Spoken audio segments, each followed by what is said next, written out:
নমস্কার।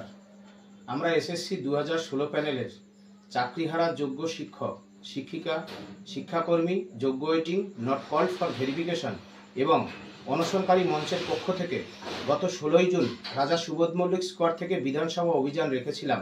আমাদের দাবি 22 লক্ষ ওএমআর মিরর ইমেজের কপি অবিলম্বে প্রকাশ করতে হবে। ওএমআর এর ভিত্তিতে যোগ্য অযোগ্যের তালিকা অবিলম্বে প্রকাশ করতে হবে। দুর্নীতির পাপ ধুয়ে ফেলার জন্য পরীক্ষার নামের যে বেআইনি নোটিশ এবং গেজেট তা অবিলম্বে বাতিল করতে হবে। রাজ্য বিধানসভার জরুরি অধিবেশন ডেকে যোগ্যদের চাকরি বাঁচাতে হবে। এই চাকরি চুরির দায় নিয়ে রাজ্য সরকারকেই সকল যোগ্যদের চাকরি ফেরানোর ব্যবস্থা করতে হবে। যারা যেদিন যোগ্যরা বিদ্যালয়ে চাকরিতে জয়েন করেছিল সেই দিন থেকে তাদের ধারাবাহিকতা বজায় রাখতে হবে।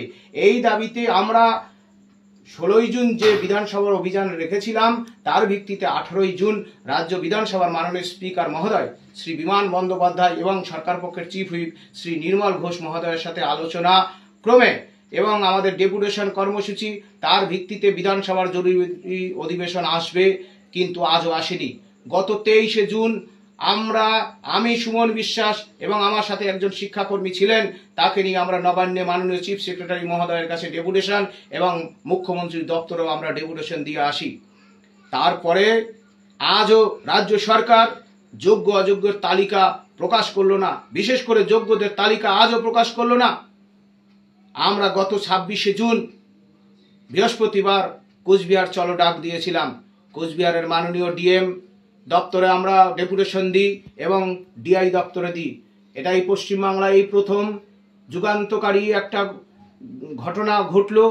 ডিআই স্যারের পক্ষ থেকে 24 ঘন্টা যাওয়ার আগেই শিক্ষা দপ্তরের কাছে আমাদের সেই দাবিসমূহ তারা তুলে দিয়েছেন। মাননীয় ডিআই স্যারকে ধন্যবাদ জানাই। আমরা এই দাবিতে আমাদের যে সব অংশের মানুষকে, সমাজের সমস্ত অংশের মানুষকে, আমাদের যারা প্রাক্তন শিক্ষক, যারা বর্তমান সিনিয়র শিক্ষক, স্কুল কলেজ বিশ্ববিদ্যালয় ছাত্র যুব, আমাদের আদিবাসী তপশিল নমশূদ্র মুসলমান সব অংশের মানুষকে, সমাজের সব অংশের মানুষের কাছে আমরা পৌঁছাতে চাই, আমাদের দুঃখ দুর্দশার কথা তুলে ধরতে চাই। সেই কারণে আগামী 30শে জুন বাঁকুড়া চলো ডাক দিয়েছি। সোমবার ডিএম দপ্তরে ডেপুটেশন এবং ডিআই দপ্তরে যে ডেপুটেশন রয়েছে সেই কর্মসূচিতে আপনারা দলে দলে যোগদান করবেন। আমাদের জীবনে ঘটে চলা যে দুঃখ যন্ত্রণা, আমাদের জীবন যে সংকটে, আমরা যে দুর্নীতির ভয়াবহ গ্রাসে পড়েছি সেই কথাই তুলে ধরার জন্য আমরা যাচ্ছি। আমাদের একেবারে সুস্পষ্ট বক্তব্য, অবিলম্বে সকল যোগ্যদের তালিকা, নির্ভুল নিখুঁত তালিকা প্রকাশ করে যোগ্যদের চাকরি বাঁচাতে হবে।